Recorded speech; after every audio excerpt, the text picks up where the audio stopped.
वो कहते हैं ना, समय और धैर्य वो दो हीरे मोती हैं जिनके बल पर हम बड़े से बड़ा लक्ष्य प्राप्त कर सकते हैं। और आज हमारी कहानी इसी से रिलेटेड है। ये कहानी है उसकी एक जो साधु था, वो रोज घाट के किनारे बैठकर चिल्लाया करता था, जो चाहोगे सो पाओगे, जो चाहोगे सो पाओगे। बहुत से लोग वहां से गुजरते थे पर कोई भी उसकी बात पर ध्यान नहीं देता था और सब उसे एक पागल आदमी समझते थे। एक दिन एक युवक वहां से गुजरा।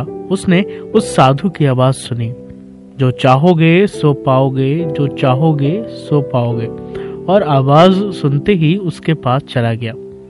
उसने साधु से पूछा, महाराज आप बोल रहे थे कि जो चाहोगे सो पाओगे, तो क्या आप मुझको वो दे सकते हैं जो मैं चाहता हूँ? साधु उसकी बात को सुनकर बोला, हाँ बेटा, तुम जो कुछ भी चाहते हो मैं उसे जरूर दूंगा, बस तुम्हें मेरी बात माननी होगी। लेकिन पहले ये तो बताओ कि तुम्हें आखिर चाहिए क्या?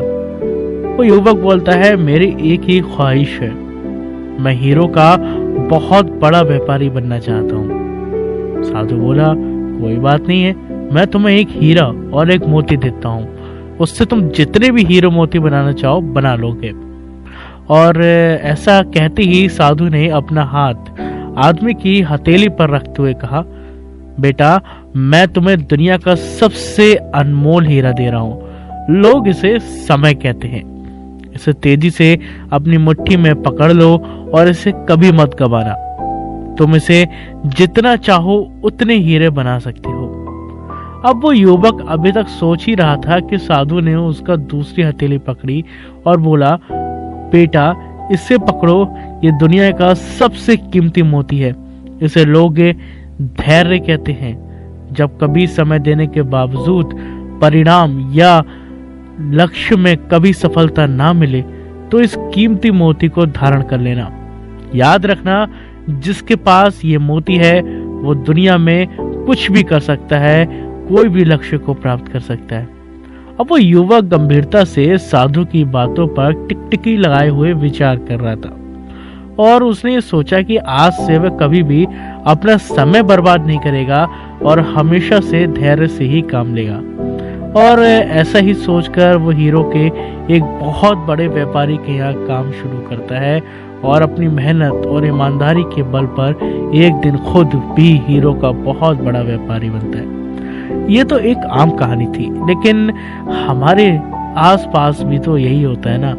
आपने भी शायद से जिंदगी में कितने काम किए होंगे, कुछ बड़ा सोचकर, कुछ नया करने के लिए, लेकिन उनको पीछे छोड़ दिया। क्यों? क्योंकि आपको सफलता नहीं मिली।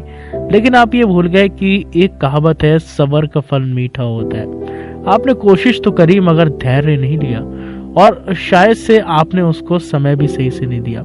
तो आगे से कोई काम करें और हो सकता है उसमें जल्दी से आपको फल ना मिले, लेकिन थोड़ा समय और धैर्य जरूर दिएगा। बाकी आपने जो अपना समय दिया, इतना कीमती और बहुमूल्य, इसके लिए बहुत बहुत बहुत बहुत धन्यवाद। इस वीडियो को शेयर करिएगा। ऐसी ही कहानियों के लिए, ऐसी ही वीडियो के लिए चैनल को आप सब्सक्राइब कर सकते हैं। नीचे रेड बटन का बटन है, उस पर क्लिक कीजिए और चैनल को सब्सक्राइब करके नोटिफिकेशन को ऑन कर लीजिए ताकि सारी वीडियोस की नोटिफिकेशन आपके पास पहुंचते रहे। मिलते हैं अगली वीडियो में। जय हिंद, वंदे मातरम।